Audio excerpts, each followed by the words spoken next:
एक एक रोटी खा के हम सोते हैं। तो बहुत दफ़ा मेरी बेटियां जो है ना वो बगैर नाश्ते के पैदल जाती है स्कूल। दर भरी दास्तान ये खुद आपको बताएंगे। तो बहुत दफ़ा ये होता है कि मेरे बेटों ने फरमाइश की होती है, बेटियों ने फरमाइश की होती है, अब वो आज हमारे लिए कोई अच्छी चीज़ लेके आना, फ्रूट लेके आना।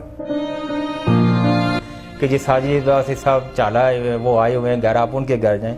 7 बजे उन्होंने मुझे कहा यासूर साहब ने कि भाई आप इधर क्यों बैठे। मैंने कहा जी आपने ही बिठाया सुबह 8 बजे से कि जी मैं आपको मिलाऊंगा। कहते नहीं जी यहाँ जो है ये वफ़द की शक्ल में लोग आते तो आप भी वफ़द लेके आए क्लास में। इनके तालीमी अखराजात आप कैसे बर्दाश्त करते हैं? किसी को ताज सुल्तानी, किसी को टुकड़े दर दर के, मेरे मालिक तेरी मर्जी जिसको चाहिए जिधर कर दी। जब हम रोज़े मैशर में जाएंगे तो हमसे पहला सवाल ये किया जाएगा। MTBC में मुझे किसी दोस्त ने कहा कि आप वहाँ जाएँ जी, महमूदुल हक साहब बहुत अच्छे आदमी है, बस वो गरीब नवाज आदमी है। तो मैं उधर मैंने 20 चक्कर लगाए, लेकिन फिर आपकी इबादत भी रायगा जाती है। ये जिम्मेदार लोग हैं, मसलन कमरुज़्ज़मान साहब हैं, ज़िया साहब है, मीर अकबर साहब हैं, वो हमारे हल्के के, फिर मुश्ताक मनाज साहब हैं, तनवीर इलियास साहब हैं। इंशाअल्लाह आपके बच्चे भी पढ़ेंगे, आपकी बच्चियाँ भी पढ़ेंगी।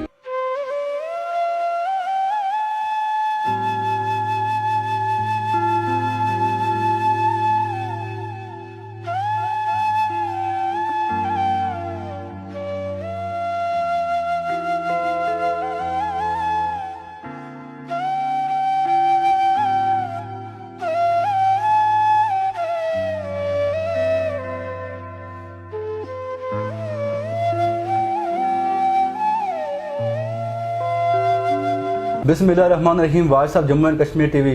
बाग से साजिद मुगल का सलाम कबूल कीजिए। आज एक दुख भरी दास्तान लेके हम आपकी खिदमत में हाजिर हुए हैं। आज हम आपको एक ऐसे इंसान से, एक बेबस, एक मजबूर इंसान से मिलवाने जा रहे हैं जो साहिब इस्तात लोगों के तावन के तलबगार हैं। हमारे साथ मौजूद हैं महबूब हुसैन साहब। इनकी ज़िंदगी की दुख भरी दास्तान इन्हीं की ज़ुबानी सुनते हैं, लेकिन आपको बताते चलें कि इनके 8 बच्चे हैं। इनकी उम्र 54 साल है। बाइकें चला के ये अपने घर का निज़ाम चलाते हैं। और साथ ही साथ आपको ये भी बताते चलें कि ये दिल के मरीज़ हैं, दमा के मरीज़ हैं। इनको वज़न नहीं उठा सकते, डॉक्टर ने इनको मना किया हुआ है। इतनी मुश्किल तरीन हालात में भी ये ज़िंदगी बसर कर रहे हैं और अपने घर का निज़ाम चला रहे हैं। इनके यकीनन बच्चे भी पढ़ते हैं और बहुत सारे आपको पता है कि मेडिकल के और दिगर इस तरह के अखराजात होते हैं। तो इनकी ज़िंदगी की दर भरी दास्तान ये खुद आपको बताएंगे। ये बताएं कि ज़िंदगी में आपने अभी आप बाइक चला रहे हैं, इससे पहले कोई काम किया? जी बिस्मिल्लाहिर्रहमानिर्रहीम। किसी को ताज सुल्तानी, किसी को टुकड़े दर दर के, मेरे मालिक तेरी मर्जी जिसको चाहिए जिधर कर दे।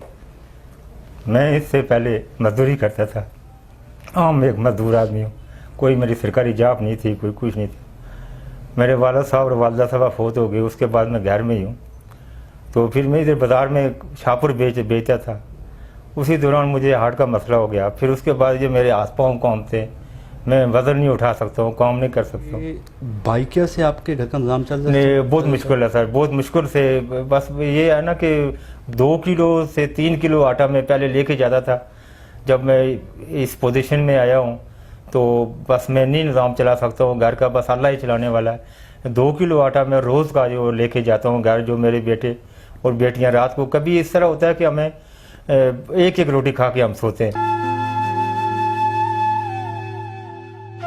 अपने नाज़रीन को हम मज़ीद बताते चलें कि इनका तल्लक मंजड़ी दड़े से है, हल्का शर्की से इनका तल्लक है। तो ये बताएं कि चूँकि जिस तरह हम देखते रहते हैं कि जितने भी घराने होते हैं वो महाना अपना सामान उठाते हैं, घर में रखते हैं, जैसे आटा चीनी वगैरह। तो आप डेली लेके जाते हैं? नहीं, इस तरह का मेरे पास इतने वसाइल नहीं है। मेरे वसाइल नहीं है, ना ही मैं ऐसा ले सकता हूँ, क्योंकि ज़िंदगी का कोई पता नहीं है।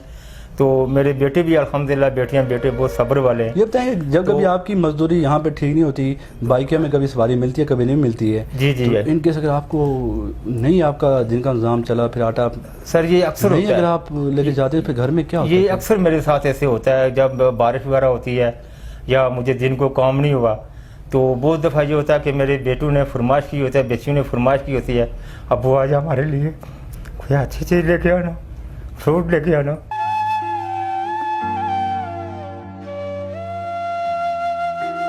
या कोई मुर्गी वगैरह लेके आना। मैं उनको कहता हूँ ठीक है बेटा मैं जा रहा हूँ काम पे। आता हूँ, जब ये काम नहीं होता है जो मेरे से में मैसर होता है, मतलब आटा हो गया, आलू हो गया, आधा किलो किलो हो गया। आपके बच्चे और बच्चियों की उम्रें कितनी हैं, वो किस किस क्लास में पढ़ते मेरी हैं? बड़ी बेटियां, जो बड़ी बेटी है उसकी उम्र तकरीबन 16 साल है, उसकी छोटी जो है वो 13 साल की है, फिर एक 12 साल की है। बेटे मेरे जो है मेरे 8-8 साल के हैं, जुड़वा बेटे हैं मेरे। तो एक बेटा छोटा है 5 साल का। तो किस किस क्लास में पढ़ते हैं ये 2 बेटियां मेरी 9वीं क्लास में है, एक बेटी 6ठी क्लास में है, और बेटे जो जुड़वा बेटे हैं वो 3री क्लास में पढ़ते हैं, और एक 2री क्लास में है, एक 1ली क्लास में है। इनके तालीमी अखराजात आप कैसे बर्दाश्त करते हैं? इसका सरकारी स्कूल में पढ़ते हैं सारे? ये सब सरकारी स्कूल में पढ़ते हैं। ये अल्हम्दुलिल्लाह मेरे कुछ भाई है, मेरे गांव के लोग हैं। इस दफ़ा बल्कि मेरे जब बेटे पास हुए तो मेरे पास वसाइल नहीं थे। मेरी बड़ी बेटी, उनको बहुत शौक है, वो कहती है अबू मैं पढ़ के मैट्रिक करके तो मैं डॉक्टर बनूंगी या नर्सिंग भर्ती होंगी, मुझे बहुत शौक है लोगों की खिदमत करने की। दूसरी बेटी भी यही कहती है। एक बेटी ने साइंस रखी है, इसने एक ने आर्ट्स रखी हुई है। बेटे मेरे जो हैं वो कहते हैं हम बड़े होकर फौजी बनेंगे या मुल्क की दफा करेंगे। मैंने बोला बेटा अल्लाह आपको इस कैफियत तक ले जाए, अल्लाह आपको इस काबिल करे। तो मैं जब उनकी फीसों का मसला आता है तो 1-2 टीचर ऐसे ही हैं कि जो अपनी जेब से दे देती थी, लेकिन अभी नहीं देती हैं। अभी मैं उस दिन में गया था स्कूल में, ये तकरीबन 4 दिन पहले, वो इम्तहान है, छोटे कच्चे इम्तहान शुरू हुए, तो उन्होंने 250-250 रुपये फ़ीस मांगी है कि ये आपको देनी पड़ेगी। 750 रुपया मेरा बनता था तीनों बेटियों का। तो मैं गया उनके पास कि मैं इतनी फ़ीस कहाँ से दूँ, कैसे दूँ। तो उन्होंने कहा नहीं आप ऐसा करें कि एक की फ़ीस चलो हम कर लेंगे, 2 की आपको देनी पड़े। फिर वो मैंने करके दी है। अभी उन्होंने 85 रुपया माहवार फ़ीस कर दी है। तो ये 7 बेटियाँ बेटे हैं मेरे, इतने बहुत मुश्किल रहा है। लेकिन मेरे गाँव के चंद लोग हैं, ये जब मेरी बेटियां पास हुई तो बेटे पास हुए थे, मेरे पास किताबों के पैसे नहीं थे, मेरे पास और अखराजात नहीं थे, दाखिले के पैसे नहीं थे। फिर कोई रजिस्ट्रेशन फ़ीस आ गई थी 3100 रुपया। फिर मैं DO साहब के पास भी गया, DO धनौना साहब के पास। मैंने उनसे रिक्वेस्ट की कि मैं इतने पैसे नहीं दे सकता, ये 1200 रुपया मैं कहाँ से लाऊंगा, गरीब आदमी हूँ, 2 किलो आटा लेके जाऊँ। उनका नहीं। तो ये जो आपके बच्चियाँ हैं, जो बच्चे हैं, तो ये करीब ही हैं कि स्कूल उनके? नहीं, मेरी बेटियों के स्कूल दूर है, वो मंजेड़ी से बाडियार तक जाना, उनको तकरीबन 1.25 घंटा लगता है, वो पैदल जाती है। मेरे पास वसाइल नहीं है कि मैं कोई गाड़ी उनको शिफ्ट लगा दूँ या कोई ऐसा काम, तो वो पैदल ही जाती हैं। तो बहुत दफ़ा इस तरह भी हो जाता है कि जब हमें रात को हमें इतने सामान नहीं होता है तो बस एक रोटी खाई या थोड़े थोड़े चावल हैं वो खा के हम सो जाते हैं। तो सुबह नमाज़ पढ़ के अल्लाह से मांगते हैं अल्लाह कुछ ज़रिया कर हमारा। तो बहुत दफ़ा मेरी बेटियां जो है ना वो बगैर नाश्ते के पैदल जाती है स्कूल। पाकिस्तान के किसी शहर में आप चले जाएं, क्या पता बेहतर आपको काम मिल जाए। असल में मैं काम कर नहीं सकता हूँ, ये मेरे हाथ से जो है ना, ये बाद दफ़ा मैं चाय पीता हूँ या पानी पीता हूँ, मैं दोनों हाथ से पकड़ के इसको सारा दे के तो फिर मैं पीता हूँ, तो आराम से पी लेता हूँ। नहीं तो मेरे हाथ कांपते हैं। ना मैं होटल पे काम कर सकता हूँ, ना मैं वज़न उठा सकता हूँ, मैं ना कोई और ऐसा काम कर सकता हूँ। तो वज़न से भी मुझे मना। बस ये बैकिया का जो एक ये है कि ये आसान है थोड़ा सा, चलो इसमें जब कोई देखता हूँ मुझे कोई मसला है तो मैं आराम कर लेता हूँ। जी, दूसरा मसला ये है कि मेरे वालिद और वालदा साहब फोत हो गए हैं। मेरे घर के बस मेरे बच्चे बहुत छोटे छोटे थे, उनको छोड़ के नहीं जा सकता था क्योंकि पीछे हमारे घर में कोई नहीं था। फिर घर भी टूटा फूटा हुआ है, तो मेरे घर की भी कंडीशन है। अभी मेरी चादरें जो है तमाम चादरें ऊपर से पोशीदा हुई है, उनमें सुराख हुए हैं, और वो जब बारिश होती है तो सब पानी हमारे अंदर बरामदे में भी आता है, अंदर कमरे में भी जाता है। तो पीछे जिसको हम कहते हैं अपनी पहाड़ी ज़ुबान में जिसको हम आठ कहते हैं, वो आठ से जो है नीचे से पानी आता है, तो पूरे हमारे आगे वो कच्चे गहरे हमारे भी मिट्टी की लिपाई की हुई है हमने, तो वो सब मिट्टी हो जाती है, फिर वो दोबारा से लिपाई करते हैं। तो इस तरह के कुछ मामलात हैं। बस मैं बैरून मुल्क तो जा ही नहीं सकता हूँ, मेरा मेडिकल फेल है, लेकिन ये पंजाब में भी मैं नहीं काम कर सकता, जा ही नहीं सकता, आई कोई नहीं है। ये बताएं कि आपकी हिम्मत है कि आप ऐसी सूरत में कुछ ना कुछ तो कर रहे हैं, घर का निज़ाम आपका चल रहा है, 7 बच्चों को आप तालीम भी दिलवा रहे हैं, अपने फ़राइज़ पूरे कर रहे हैं, लेकिन दहशत वालिद जब कभी बच्चे आपसे कोई डिमांड करते हैं और आप पूरा नहीं कर पाते तो कैसा महसूस करते हैं? तो मुझे बहुत दुख होता है इस चीज़ पर, लेकिन फिर भी अल्लाह का शुक्र अदा करता हूँ। मैं क्या अल्लाह का शुक्र अदा करता हूँ कि या अल्लाह तेरा लाख लाख शुक्र है, जिस हाल में तू रखे तेरा लाख लाख शुक्र है। ये भी कोई अल्लाह की तरफ से आप आजमाइश है, जिस तरह भी है, लेकिन हो सकता है ऐसे मुश्किल दौर से गुजर के, इतने मुश्किल हालात से गुजर के हो सकता है मेरी औलाद में कोई बेहतरी ये जाए। मैं भी ये नमाज़ पढ़ के भी दुआ करता हूँ, उनको वो भी नमाज़ पढ़ते हैं, उनसे यही कहता हूँ बेटा बस दुआ करो अल्लाह ईमान की दौलत दे, बस अल्लाह हमारा खात्मा भी ईमान करे। MTBC में मुझे किसी दोस्त ने कहा कि आप वहाँ जाएँ जी, महमूदुल हक साहब बहुत अच्छे आदमी है, बस वो गरीब नवाज आदमी है। तो मैं उधर मैंने 20 चक्कर लगाए, बहुत दफ़ा गया मैं, जुम्मा भी बल्कि 2-3 मरतबा मैंने वहाँ पढ़ा। फिर वो मुझे वो कहते हैं जी लंगर खा के जाए, फिर मैं उधर बैठ गया। मैंने कहा महमूद साहब को मैं आज तक मैं उनको जानता नहीं हूँ, बेसिकली वो मेरे सामने भी अगर आ जाए मैं उनको जानता ही नहीं है, ये महमूद साहब के देखे ही नहीं है कभी। तो किसी भाई के कहने पे मैं गया, 30 दफ़ा मैं गया वहाँ। सिक्योरिटी गार्ड हजरात ने मेरी दरख्वास्तें लेके बे फॉर्म भी लिया, मेरे से फ़ोटो कापी भी ली है, दरख्वास्त उन्होंने खुद लिखी है। मैंने कहा यार मैं अल्लाह और रसूल को हाजिर नज़र रख के कहता हूँ कि मैं इंतहाई मजबूर और बेबस आदमी हूँ, मुझे यहाँ के किचन में जगह मिल जाए, कहीं मिल जाए, महमूद साहब से खुद मिलना चाहता हूँ। मैंने सुना है वो गरीब प्रस्त आदमी, तो शायद मेरे मकान के हवाले से वो मेरी कोई मदद कर दें, किसी हवाले से कहते हैं मेरे वसाइल नहीं है, तो मेरी बेटियों की तालीम के हवाले से वो कहते हैं जी हम आपका पैगाम उन तक पहुँचा देंगे। बहुत दफ़ा ऐसे हुआ, फिर नहीं। फिर एक भाई हैं दुकानदार हजरात हैं, मैं उनका नाम नहीं याद, वो आज भी बल्कि मुझे कह रहे थे कि जी मैंने टाइम लिया हुआ आपसे, वो पिछले महीने से मुझे कह रहे हैं, लेकिन वो मेरे ख्याल से मुझे बस रोज़ बता रहे हैं। फिर साजिद बासी साहब का भी किसी ने बताया कि जी साजिद बासी साहब चाला है, वो आए हुए हैं घर, आप उनके घर जाएँ। मैं सुबह नमाज़ पढ़ के अपने घर से निकला, ये तकरीबन ये 20 दिन पहली बात है। तो मजबूर इंसान फिर हर जगह पे जाता है, वो हर जगह का दरवाज़ा खटखटाता है, वो कहीं से वो उम्मीद होती है कहीं से कुछ मिल जाए चलो मेरे बच्चों के लिए। तो मैं उनके पास जब गया तो मैं 8 बजे वहाँ जाके पहुँचा हूँ, तो वहाँ उनके जो आदमी बैठे हुए थे उन्होंने कहा जी साजिद साहब 2 बजे आपको मिलेंगे। मैंने कहा कोई मसला नहीं, मैं इधर ही उनका वेट करता हूँ। फिर मैंने दिन का खाना भी मैंने उधर खाया। फिर 2 बजे उनके पीए यासूब साहब उनका नाम है, वो मुझे कहते हैं कि जी मैं अभी आपकी मुलाकात कर रहा हूँ अभी कब। मैंने कहा आप मुझे सिर्फ 2 मिनट के लिए उनसे मिलवा दें, 2 मिनट के लिए बस। मैं ये अपने तमाम डॉक्यूमेंट, ये बच्चों के फ़ोटो, ये अपने डॉक्यूमेंट्स वगैरह उनको दूंगा साजिद साहब को। तो चलो बाद में वो उसको नज़रसानी करके जो भी उन्होंने किया चलो ठीक है, कहते जी मिलाते हैं। करते करते रात के 7 बज गए। 7 बजे उन्होंने मुझे कहा यासूब साहब ने कि भाई आप इधर क्यों बैठे। मैंने कहा जी आपने ही बिठाया सुबह 8 बजे से कि जी मैं आपको मिलाऊंगा। कहते नहीं जी यहाँ जो है ये वफ़द की शक्ल में लोग आते, तो आप भी वफ़द लेके आए।